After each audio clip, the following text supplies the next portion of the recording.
I heard about a place in the Euclid galaxy called the Pointy Home System on a planet called NMS Mordor. This really interested me and intrigued me to investigate it further. So I went to the ancient archive building to ask around.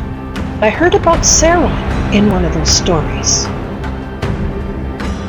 It was there that I was told about a famous builder named NirwanaSAO from the Pbf, Pan-Galactic Federation of Builders, who has built a base called the Dark Tower, Barad-Dur, in this location.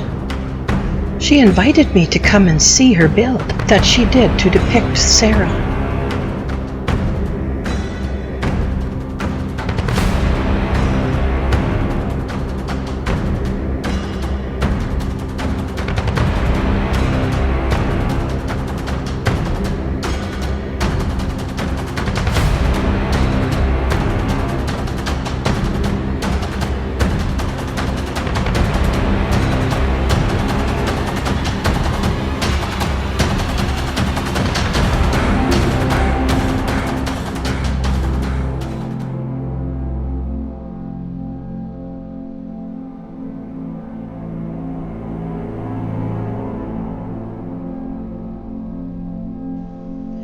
Oh, there she is now. I see her.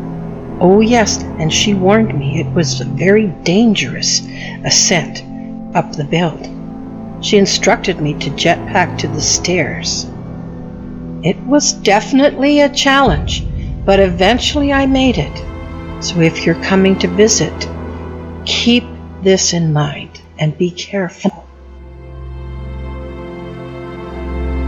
I remember a story that I heard at one of these archival buildings about a book called The Lord of the Rings by J.R.R. Tolkien.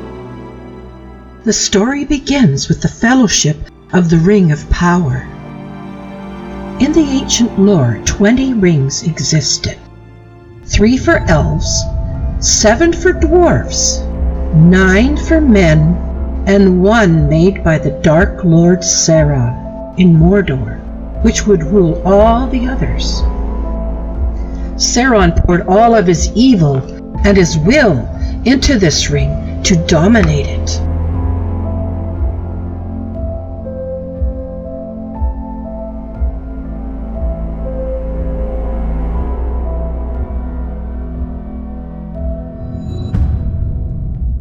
Not all the Maiar used their powers for good.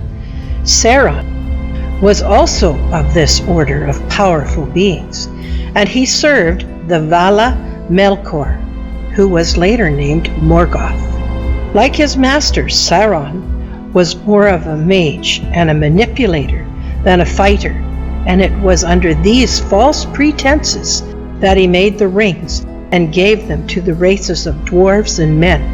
And his plan was to dominate Middle-earth through guile as opposed to military force. When it came to deception, he was one of the most powerful Maiar in Lotor.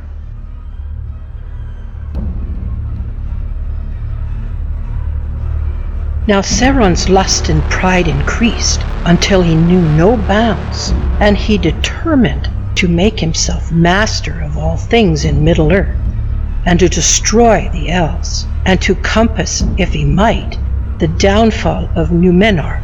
He brooked no freedom, nor any rivalry, and he named himself Lord of the Earth, a mask he still could wear so that if he wished, he might deceive the eyes of men, seeming to them wise and fair. But he ruled rather by force and fear, if they might avail, and those who perceived his shadow spreading over the world called him the Dark Lord and named him the enemy.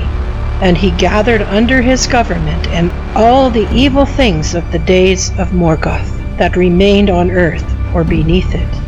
And the orcs were at his command and multiplied like flies.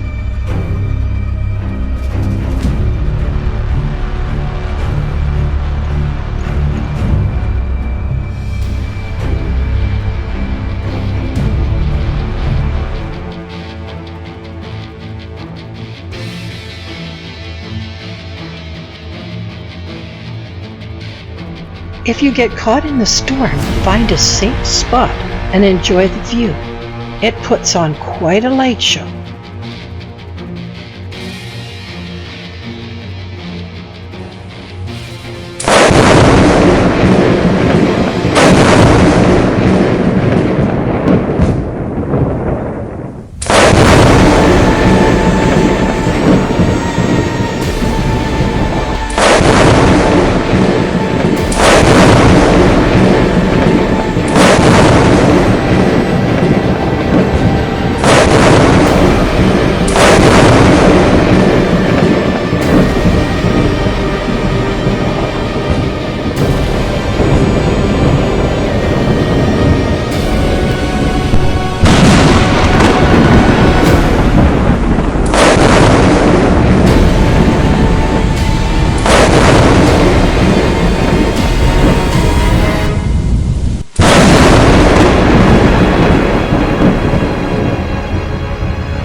The elves and humans resisted the power of Sauron's ring and fought against Mordor. They won the battle and the ring fell to Isildur, who was the son of the king of Gondor. He was supposed to destroy the ring in Mount Doom, but he changed his mind and he kept it. Later he was killed and the ring fell to the bottom of the sea.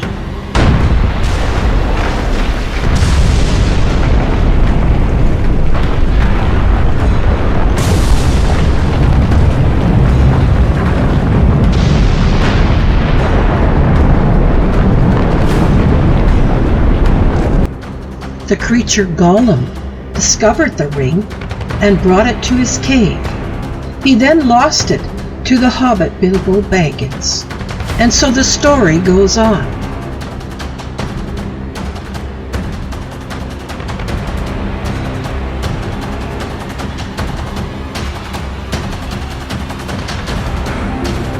There is also these mechanical creatures you can make as pets as well. According to Gandalf, Sauron was maimed forever, becoming a mere spirit of malice that gnaws itself in the shadows, but cannot again grow or take shape.